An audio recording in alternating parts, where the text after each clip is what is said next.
So we continue on with our journey down the Superman movies, and here we are at Superman 3.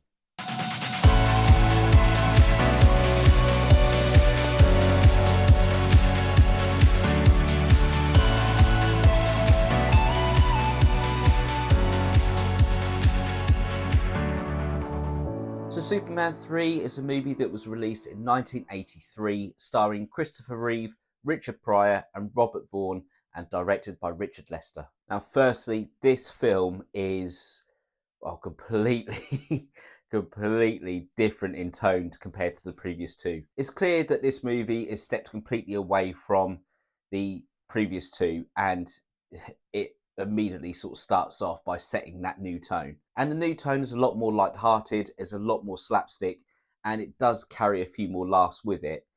And I mean, it was to be expected. Richard Pryor was cast in one of the major roles in this movie. The other key difference is Gene Hackman is not in this film. Lex Luthor does not appear in this movie, which is a shame because I really did enjoy having Lex Luthor, or having Gene Hackman playing Lex Luthor in the previous two movies. And whilst Margot Kidder is playing Lois Lane in this movie, she is written out very early on. But the movie starts off focusing in on August Gorman, who's played by Richard Pryor, who is a guy who's down on his luck, he's unemployed and is at the welfare office and gets refused ongoing welfare because of being unemployed for too long. He stumbles across an advert to become a computer programmer, and that's where his story begins.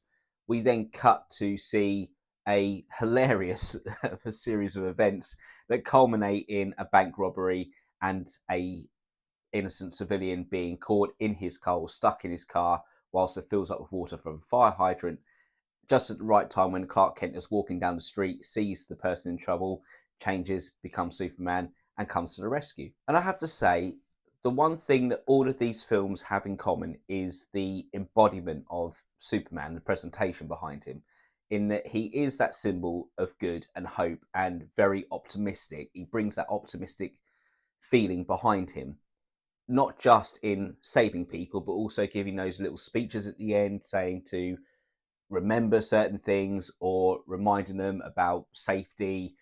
Very similar to what you would expect in a 1960s comic or cartoon.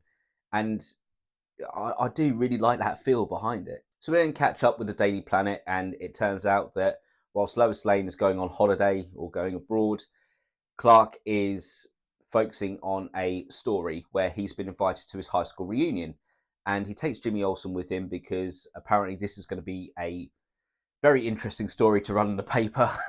And he goes with Jimmy to the reunion, but on the way to Smallville they come across a large fire at a factory. Now Superman turns up as you'd expect. He comes along, he helps put out the fire by freezing over a nearby lake and running that ice cap over and it putting out the fire. Now, I'm going to ignore the fact that he could have used his freeze breath on the actual fire itself to save a bit of time, but it is ultimately a comedy movie, really at the heart of this. But the key reason for the inclusion of this scene, is to introduce the acid that is being worked on or being stored in this factory, where if it heats up to a certain temperature, it will become a acid cloud and can essentially eat through anything that's in front of it. Gus Gorman, in the meantime, August, but Gus for short, is becoming a very good computer programmer. It turns out this is something he's actually very good at. And he gets a job at a company and gets his first paycheck in, as everyone is incredibly disappointed when he actually sees what number it is he walks away from. He queries the amount he was promised compared to what's actually in his paycheck, and he gets told that after taxes, etc., you aren't going to get what was ultimately promised to you. What was promised to you is what you get paid before tax. The other key detail he gets told by a colleague is, in actuality, what you'll get paid is rounded down from the half-cent extra that you should be paid, because it doesn't exist. And the computer will know where all of these half cents are, but every single employee has half a cent almost taken off their salary per week. So using that knowledge, he delves into the computer, he locates where all of these half cents are and where they're all accumulated, and using his computer programming expertise now, he redirects those half cents into his bank account as a separate check, and he ends up gifting himself over $85,000 in doing that, which is absolutely incredible. But him doing this grabs the attention of the big boss, who is played by Robert Vaughn.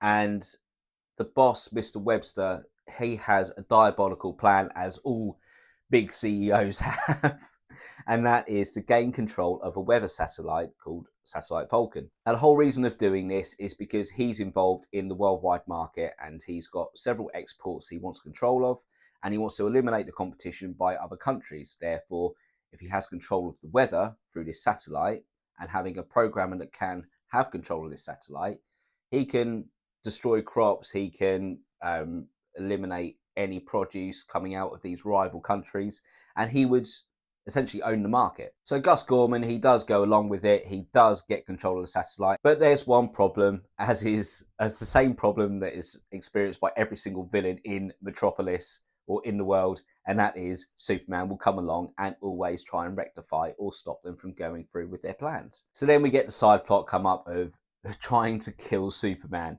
and the way they come about it is it's almost a replacement for Lex Luthor, in that he, or Mr. Webster, he does come to the conclusion of kryptonite likely being on Earth after his planet was destroyed, referencing the interview that Superman gave to Lois Lane in the first movie, and sets Gus on a mission to find some kryptonite using his computer knowledge. But Gus goes one step further and essentially analyzes kryptonite and tries to guess the unknown component in it, guessing it's tar, and ends up synthesizing a whole new style of kryptonite. And that kryptonite has a very strange effect on Superman in that it turns him evil. Now, Superman evil is literally what I would be like on any given day, in that it's just a case of, I don't care. No, he's given up caring and saving people. He just wants to give in to his basic instincts, mainly being literally like James Bond. In every single woman that comes across his path, he's bang on it straight away. He also goes about causing some absolute havoc in that. So there's one scene that is quite funny where he straightens up the Leaning Tower of Pisa for absolutely no reason, but just to be just annoying. And there's a souvenir guy who's selling the Leaning Towers that are ultimately now redundant after Superman has straightened it up. He also causes an oil spill from one of the tankers that isn't obeying the instructions of Mr. Webster. And it sort of almost just brings him in line with the fact that he really doesn't care anymore. And it is fantastic because Christopher Reeve just carries that so well, as he does in every single film in this series. But one detail in Clark's life that's going on is that he, at his high school reunion, he catches up with Lana Lang, his high school crush. She's single but has a kid, and Clark starts to spend time with her and her kid. And what's important about all of this is that it's ultimately Lana's kid that sees Superman drinking in the bar along with everybody else. I mean, that in itself is just fantastic. He just sat at the bar in his Superman outfit, just swigging shots of whiskey. It's brilliant. And the details in this as well are actually really good. So as you see him sort of progressively get more and more evil Superman, his eyes get darker, so sort of like eyeliner used sort of around his eyes to sort of make them look more sunken. And the colours of his suit get more muted, get darker as well. So he's no longer like the bright symbol of hope. He is just an absolute douche. Anyway, the young lad, or Lana's boy, he tells Superman, "You're just in a slump, come on, get yourself out of it, you can do this." Superman flies away, and it looks like he hasn't really listened to it, but obviously he's got super hearing. The boy knows he's got super hearing, so he carries on. And the words do help. He ends up in a junkyard. He splits himself in two. Clark Kent comes out to fight for the good side. And there is, well, I mean, it is quite a good fight, to be fair, between the two of them. And at no point do you actually sort of get an inkling of, or do you sort of see, oh, that's obviously the stunt double. They do it so well, the way it's shot, you don't sort of see any loose ends or anything to take you out of the fact that it is Superman versus Clark Kent. After a few near misses, sort of getting crushed and bits and pieces like that, and I have to say the effects in all of those are practical and they are very good as well. But yeah, Clark Kent comes out on top. He manages to defeat the evil side of him, and he comes back. He then goes after Webster. In the meantime, Webster's been busy himself. Gus Gorman has started to question about whether there's actually anything in going along with Webster's plan. So Webster agrees to build him the supercomputer that he wants. This supercomputer is is just basically almost a building of itself, just all one computer. And the key thing about this is that it is able to defend itself. It's able to identify what weaknesses the threat in front of it has, and can then create something to counteract that and defeat its threat in front of him. So he tests this out on Superman by firing the missiles in almost like a video game sort of style. And then when Superman actually faces the supercomputer head on, it emits a kryptonite ray to weaken him, and it's basically killing him as the intensity sort of amplifies going up. This is where Gus has a change of heart. He decides, no, I can no longer be part of this. He destroys the ray, and the supercomputer starts to go haywire. There's an absolutely hilarious moment in this where one of the women who's part of Webster's sort of team, she gets sucked into the computer and the computer basically sort of turns her into a cyborg. But the way it's done is essentially like little sheets of metal just suddenly spring up on a hand and across her face with just a comedic spring sound effect attached to it as well. So I mean, this movie, it knows it's silly, and it knows that it can't really sort of give you that sort of level of special effects to make you sort of shocked and horrified by it. So it just leads into the comedic side of it, and it's great. But Superman ultimately manages to defeat the supercomputer by shooting back to the factory in Smallville. He grabs one of the bottles of acid, brings it back, it destroys the computer, and it's all done and dusted. He flies Gus out of the area, he drops him off at a building site, and essentially secures him a job running the computer on the building site. And it's, again, it's nothing short than what you'd expect from Richard Pryor, to just subvert the expectations of, oh yeah, thanks Superman, I finally got a job, and I didn't have a job.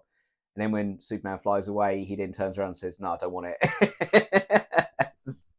It's quality. And the loose ends are wrapped up quite nicely with Clark getting Lana a job as Perry White's assistant. Lana and Lois meet when Lois gets back from her holiday, and ultimately there's a little bit of jealousy there after Lois realises that Lana has a bit of a spark for Clark. We then see the custom sort of closing shot of Superman in outer space, flying out from the Earth before sort of surveying it and then flying back again to sort of save the day. But not before he goes back, and you get the second half of the joke with regards to the Leaning Tower of Pisa, where Superman comes in and puts it back into a leaning position, all whilst the poor souvenir guy has just unwrapped his new sculptures. But not before he goes back, and you get the second half of the joke with regards to the Leaning Tower of Pisa, where Superman comes in and puts it back into a leaning position, all whilst the poor souvenir guy has just unwrapped his new sculptures. After watching Superman then basically make his new sculptures redundant once again, he smashes up the souvenir shop, and once again, it just reminds you of the comedic tone of this movie, just to close it all off. Now, this movie, while it is entertaining on the whole, it does have its shortfalls. It does suffer with the absence of Gene Hackman and not having his screen presence. And whilst Robert Vaughn's Mr. Webster does sort of act as a substitute for Lex Luthor, he unfortunately just doesn't have the same screen presence as what Gene Hackman does. And I do understand why they wrote Lois out quite early. It's to obviously avoid any sort of repetition of the same storyline between her and Clark throughout the rest of the movie. And yeah, I mean, to be honest, I'm quite glad for the fact it does something different, and the tonal shift in that it's just, yeah, it just breaks up the series quite nicely. It does also suffer from the runtime, from the 2-hour runtime. It is too long for a movie like this, and it does sort of feel at times bogged down unnecessarily. But overall, it is a fun watch, and I am going to give this 3 stars, just mainly because I have to commend the bravery in not only moving in a different direction with regards to the tone, but fully leaning into it. And Christopher Reeve once again does bring his charm to the role, this time not just in sort of like showing it off with Clark Kent and Superman and the comparison, the differences between the two of those, but also with the evil side of Superman, which he carries brilliantly as well. And what I do enjoy about this movie is the way they present evil Superman, because Superman, as he is in the hero version, he is what everyone should aspire to be. He is the best of all of us. And him being evil shouldn't be the complete opposite to that. It should be bringing him down to show what would happen if the best of us, the person who we rely on to save us, just decided to not bother. And that's exactly what we get here. We get him almost like Clark Kent, not willing to get involved in helping people. And overall, I think this movie deserves plaudits for taking such a brave stance and actually sort of sticking to that decision as well. So that was my review on Superman 3. What did you guys think about it? Whatever you thought, pop it in the comment section below. We will be back with Superman 4, but until then, you guys take it easy, and I'll catch you on the next one.